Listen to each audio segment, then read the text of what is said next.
Guys, position report, Grony. We're supposed to have, we have 14 tons of fuel, and we're supposed to have at Grony 13.9. Oh, so we just have 100 kilo extra. So the fuel consumption on the departure and on the taxi was fairly accurate actually, which is interesting to see.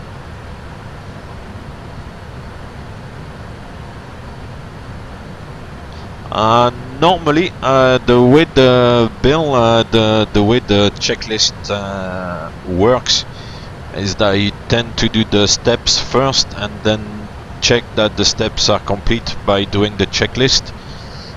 Some checklists are read and do, so you would read the checklist and perform the items as you read the checklist. But most of the time the philosophy of the checklist is to do the steps first and then to check with the checklist that all the steps are complete.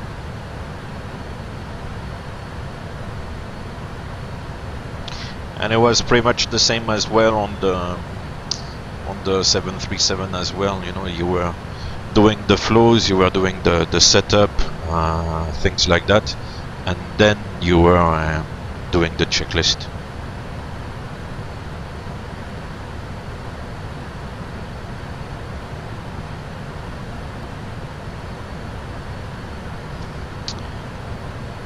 Yeah, I can see why people would use it as a to-do list, because yeah, they would use it as a reference really, because they don't know the flows, or so they would just like think, well, this is to make sure that the checklist is done, this is what I have to do. But that's not really the actual philosophy of operating the aircraft.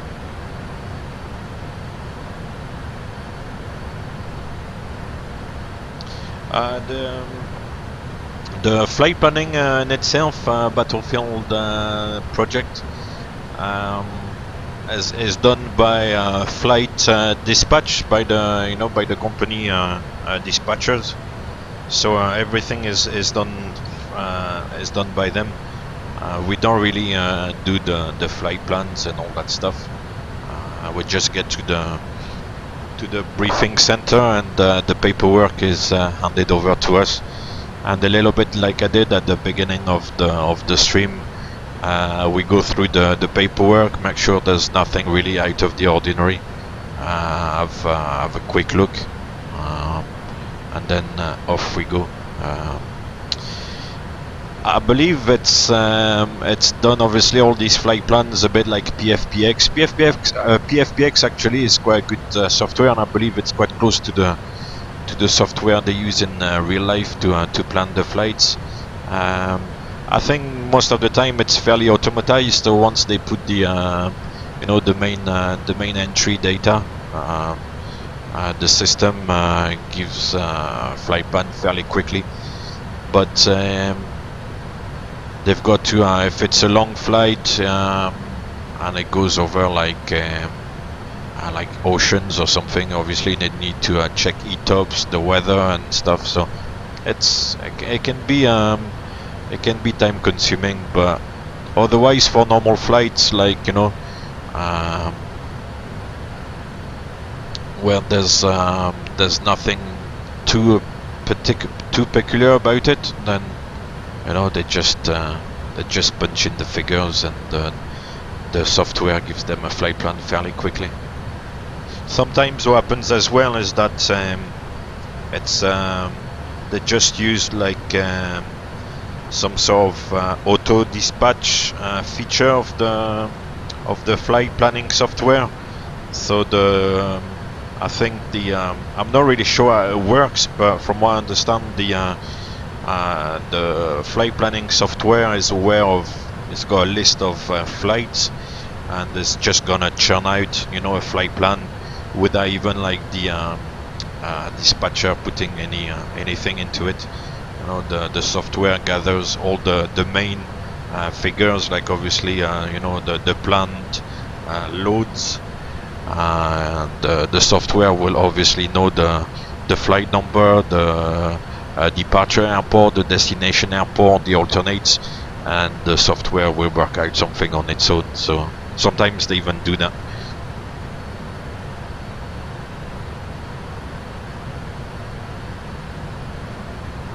Also, to come back to the checklist, obviously, with multi-crew experience, the way the checklist works is not exactly the way we operate the checklist. If you remember during the oh yeah, Luis Cabas, I was actually looking for your message. I remember you receiving your message, but I couldn't remember where it was, if it was on the channel or if it was on the Facebook page. And yeah, I remember the Bogota, so I'll take note of that now that you're mentioning it again.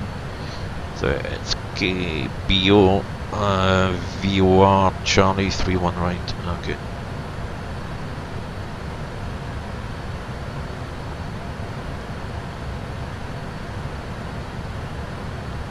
Okay, Bogota. Yeah, I'll have a look at it, and I'll try to do it.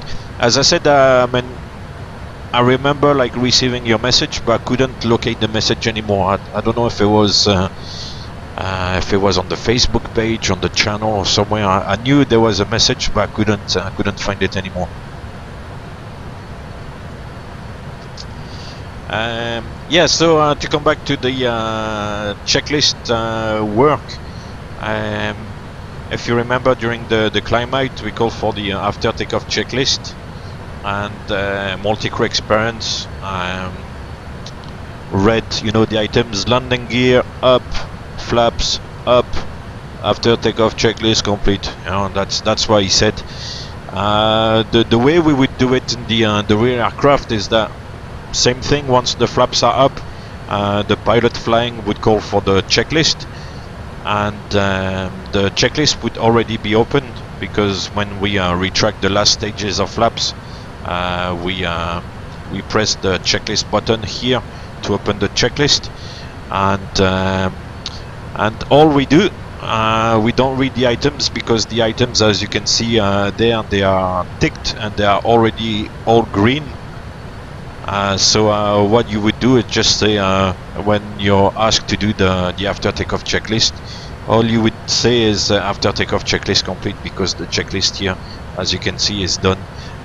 If the items are ticked and green, the way they are at the moment, you don't need to read the items, contrary to what multi-crew experience does. So all you have to say is after takeoff checklist complete. And it would actually be the same for the landing checklist, for example. At the moment, obviously, none of the items are complete. You can see they are in white. But once we are configured for landing, we'll get a green tick there. Speed brake will be in green. Landing gear will also get a green tick, and will be in green. And flaps, you will get like a green tick, and all the flaps line will be green. So all you would say would be a landing checklist complete, and that's all you have to say. You don't have to go through all the items like speed brake, armed, landing gear down, and it's not like challenge and response from one pilot to the other. It's just one pilot, the pilot monitoring, reading that the checklist is complete. Does it make sense?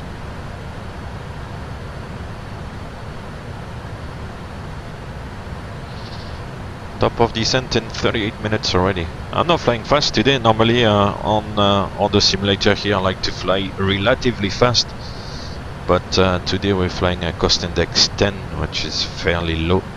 You can see it's only doing decimal 823, so it's not that fast.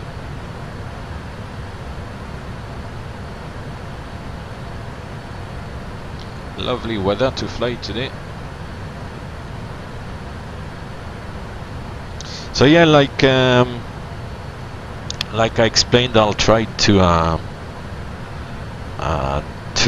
give notification just before coming on online on the stream, on the Facebook page that I'll be streaming, and if I know definitely in advance that I'll be streaming, maybe the day before, I'll also leave a notification on the Facebook page.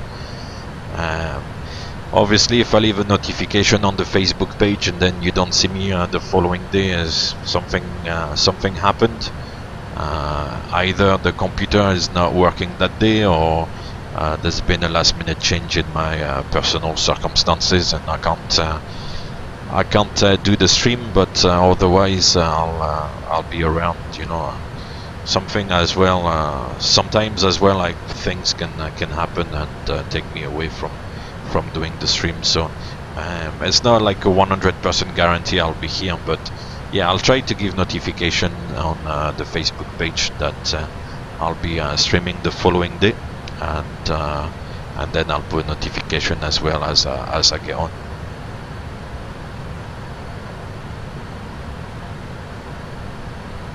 Okay, cool.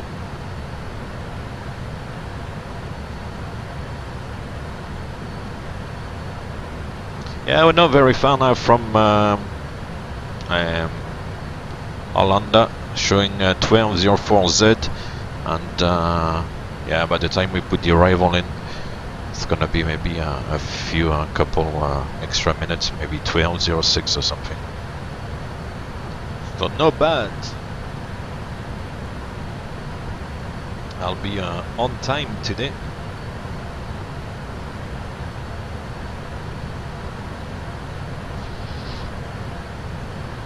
The performance is calculated by the pilots. The dispatch, at least in my company, the dispatch don't really get involved. The dispatch only really calculates that you can take off from the airport, so they will calculate with the conditions they expect that basically you can take off at the maximum weight. Very often on the flight plan you will get a note saying that the maximum structural takeoff weight is the one you can use. So obviously, because you're gonna be lighter than that, then you are able to take off from the airport. But after that, to calculate the exact performance, the D rate, and then all the V speeds, it's our job to do it, and we use what's called the OPT, is that the online performance tool? I need to check what it actually stands for. But yeah, basically it's a performance software where you enter the all the details, like the airport, the runway you're gonna take off from, the wind, the temperature, the QNH, and then once you enter all that data, put in the weight, obviously, of the aircraft, and the software is gonna give you the rate figures and the V speeds as well. The fuel planning is done by a software. We can't do it on paper. It's all done electronically by software.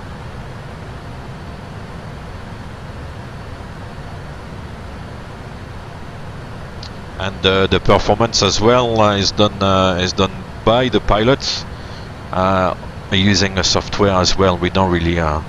In my former company, we were like using tables, so printed tables on paper. Although I believe they're now changing slowly, but to software as well. But in my current company, we kind of on the 777, it's all software.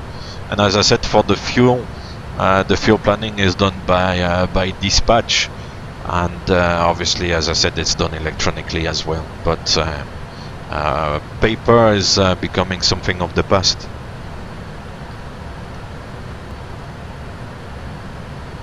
The flight planning software for the fuel, for example, is usually very accurate.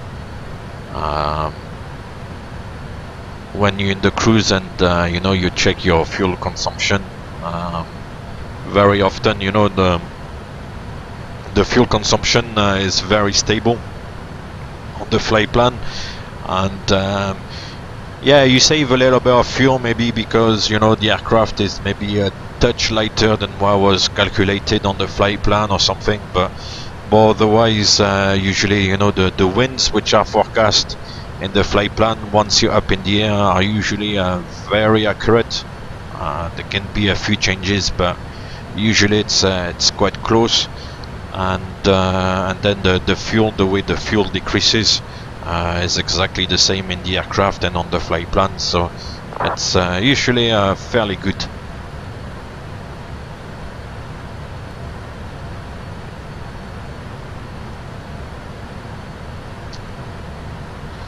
Gonna try to do something. Hopefully it's not gonna bogger the stream, but it's that that view that I quite like. Where is it? Outside, this one. So we've got the top-down view, and then you can increase the view and kind of give you a view of the globe.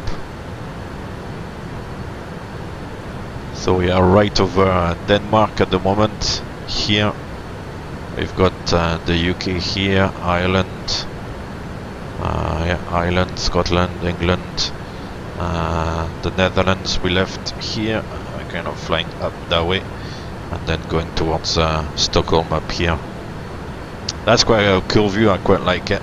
That's you can even like make it bigger, and you'll get like a full view of the globe, which is quite interesting. It's a bit like the view you get on the in-flight entertainment, you know, on the aircraft. It's quite cool. We're back in the aircraft now.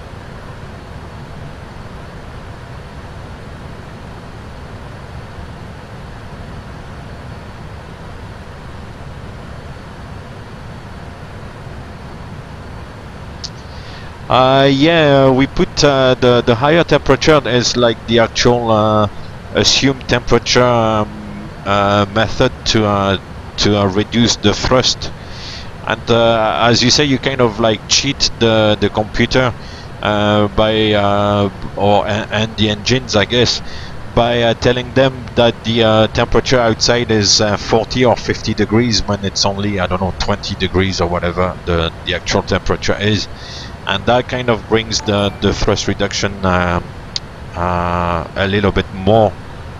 Thank you very much for the follow, Bardy Bart. Welcome on board, sir. I hope you're enjoying the stream. And yeah, but once again, all these calculations will be done by the software. Here on the stream I don't have the software, so I mean I just kind of eyeball it. I know more or less what to expect, but I do all the performance, like I just eyeball the performance here on the stream, but in real we don't really hey, the Criminal Network, how are you doing? Welcome to the stream. Good afternoon. Yes, so the method to do all the performance and the D-rate and everything is all done by the software. And we usually have an idea of what the numbers are, to tell the truth, so that you can kind of do a gross error check. If for example on the freighter the calculations give you your 300 tons and the calculations give you let's say, I don't know, an assume of 58 degrees, which is I think the maximum you can derate on at least on the freighter we fly, and it gives you flaps 5, and it's maybe only 2.5-3 kilometer runway, something like that, not a very long runway.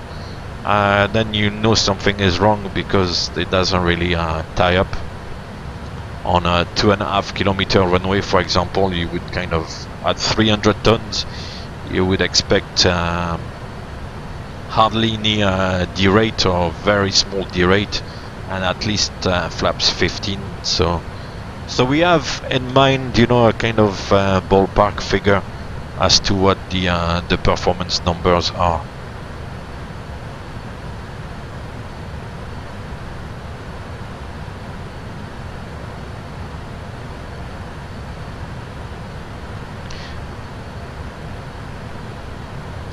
which is cool because we kind of need to obviously when we use the software, there's obviously for everything there's a procedure, and there's a procedure when we use the performance software to make sure that we don't make a mistake. So obviously there's two of us to make the calculation. We cross-check all the numbers and everything, make sure that we come to the same result, and yeah, 99% of the time we come to the same result, or maybe there's a small difference because we use slightly different winds or whatever, but I mean 99% of the time we reach the same result. And after that we do another kind of gross error check, you know, that the figures are, as I said, well, more or less we expect them to be. So but yeah, there's a very clearly defined procedure, you know, to check independently the performance figures and then come to an agreed decision. Performance on these large aircraft is quite important. Mistake of 10-20 tons or something like that on the takeoff weight is gonna give you, you know, very different takeoff speeds, and it's fairly crucial. It's maybe not so crucial on a 737 where the weight at takeoff can be 60-65 tons, but when you're talking about 350 ton aeroplane, then the performance can be quite vital. So you need to do it very carefully.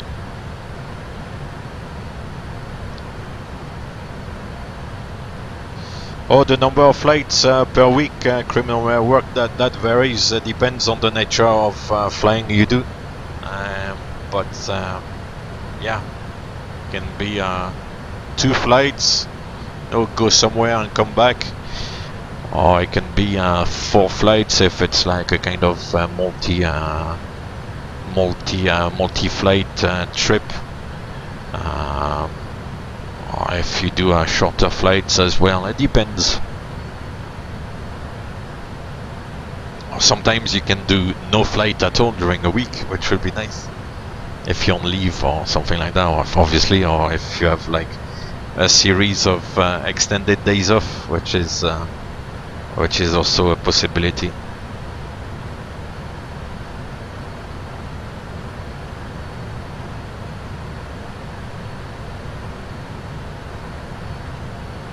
But usually it's about 4 flights. Yeah, about 4 flights a week.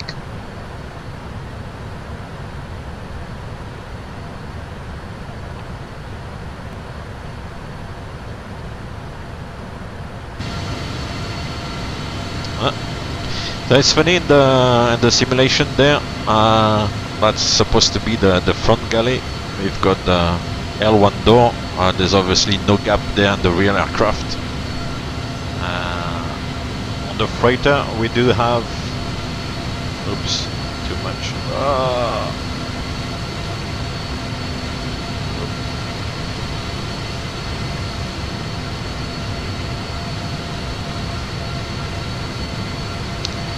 Try again.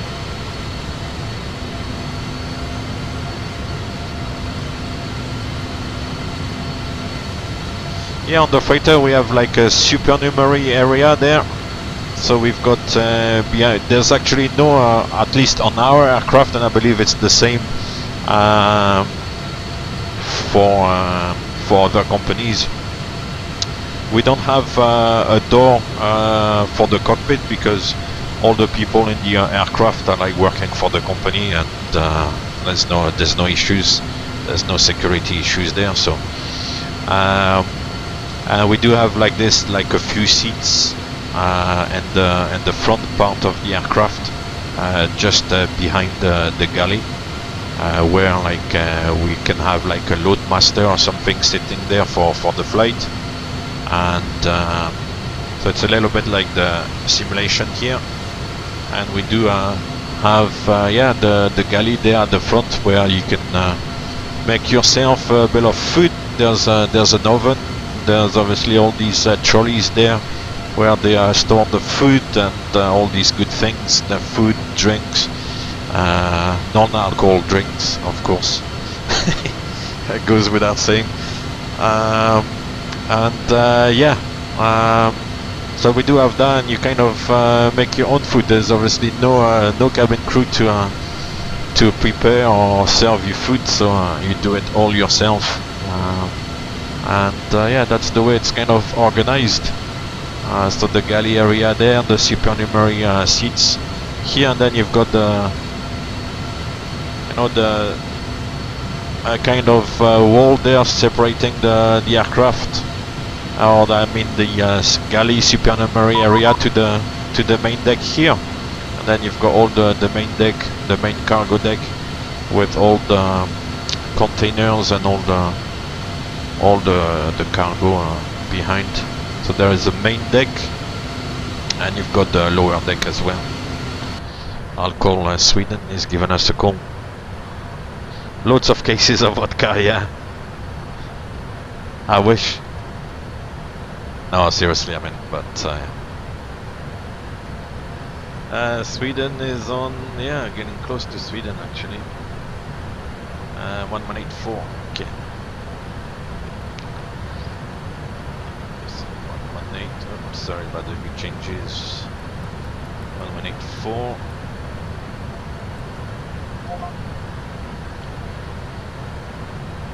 I'll wait a little bit to see if somebody's already speaking. Nobody's speaking, so I'll transmit. Sweden, good afternoon, Korean Air 509, flight level 350, approaching Gotex. Good afternoon, Korean Air 509, still radar contact, maintain flight level 350. Maintain flight level 350, Korean Air 509. KLM 10 Bravo, Sweden, radar contact, flight level 300, climb flight level 370.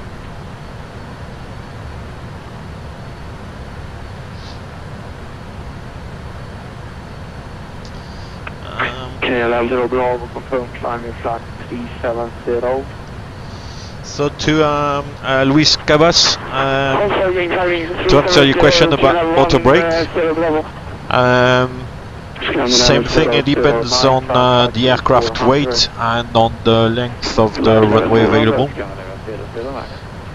If, let's say, the runway is 3 kilometers long and you're about 220 tons, then you would use auto brake 2. If the runway is a little bit shorter, then you will start maybe using auto brake 3.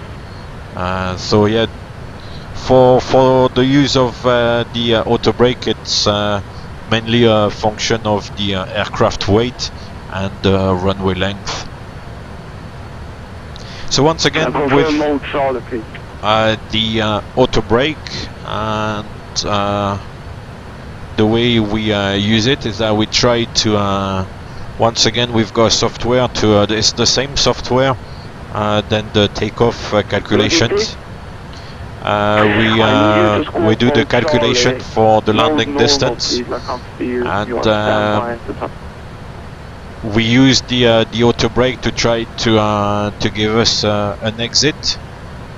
So if there's an exit, let's say 2200 meters down the runway, we'll calculate the landing performance to along with the auto brake setting to try to vacate the runway at that 2200 meters taxiway exit, if you see what I mean.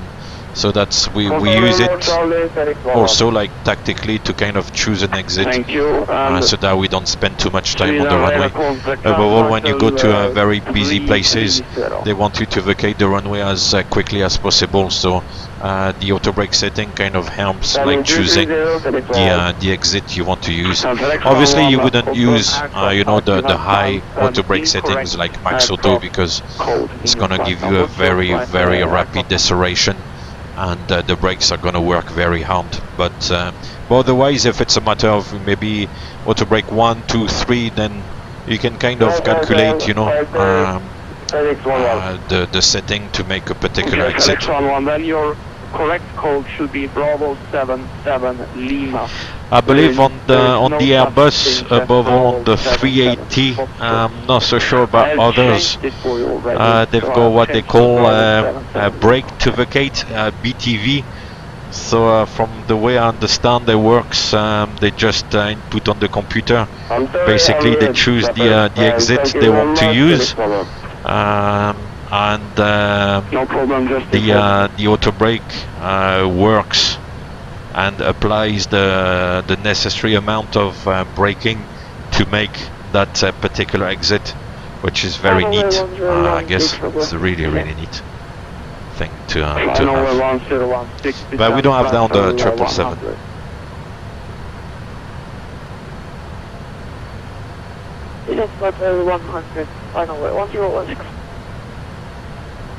Sweden, Korean Air 509 request. Korean Air 509, go ahead. Would you know what runway is expected at Arlanda? Okay, but normally in real life you would get inbound clearance when you request your descent, so I won't give you any inbound clearance already now. So either check the ATIS. Roger, thank you very much, Korean Air 509. He wants to be realistic. Yeah, I mean, yep.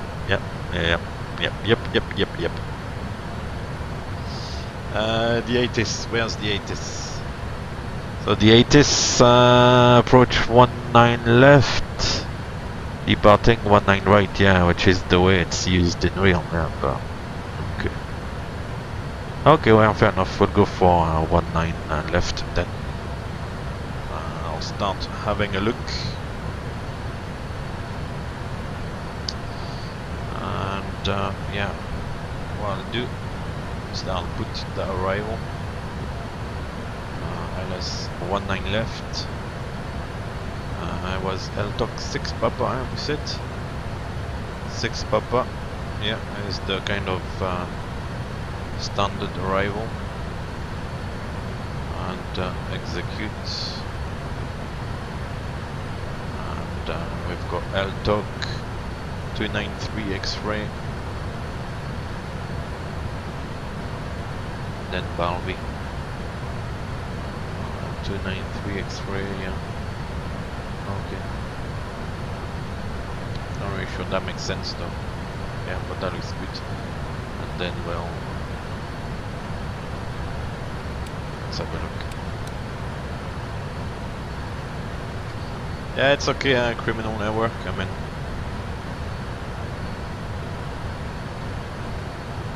Hey, hi Jackie 98, no problem. It should be a cool arrival. We've got ATC, nice weather. Just trying to set it up at the moment.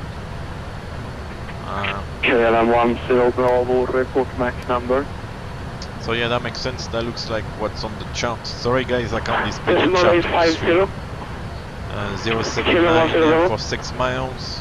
Yeah, that makes sense. FSX 11, report And then we max go number. to Balvi. Then we can step.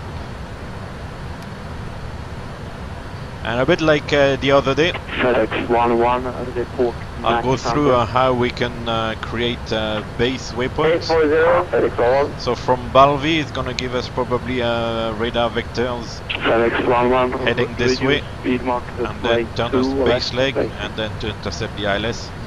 So what I want to create is a point on the base leg start there. So we're gonna take the CI 19 left. Go approximately 285 bearing from the CI 19 left, and a distance of this time about 4 miles. And we'll put it here, select the first waypoint up, and you see I've created a waypoint up here. So now I can join the discontinuity there. Negative, maintain Mach decimal 86, operation. We have Maintain 86, some sort of operator, downwind base leg to 10 intercept Bravo. the ILS. It's working out quite nicely for FedEx the 11, VNAV. turn right, setting 120. Right, 120, FedEx 11. So that's it. Flying yeah. Norway 1016, monitor Unicom, bye bye. The missed approach.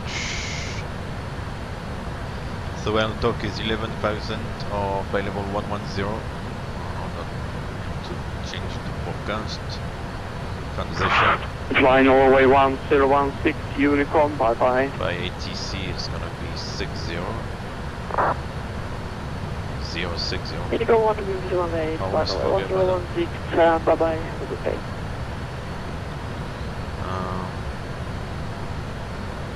Is 80s, what was this 80 cent? Since he's referring me at 60, okay, cool. Quick check this. Okay.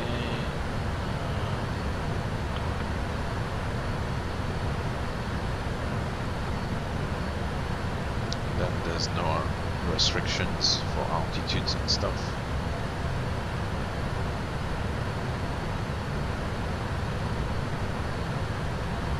No. Then on the ILS, 19 left, 600 feet left turn to 1500 feet. Wow. So I'll try to put 1500 feet, but I don't think it's gonna work. Oh, it doesn't. I knew that.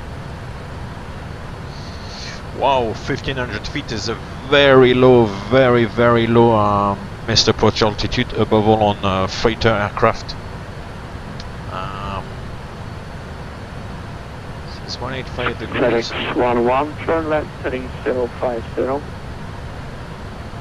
050, FedEx 11.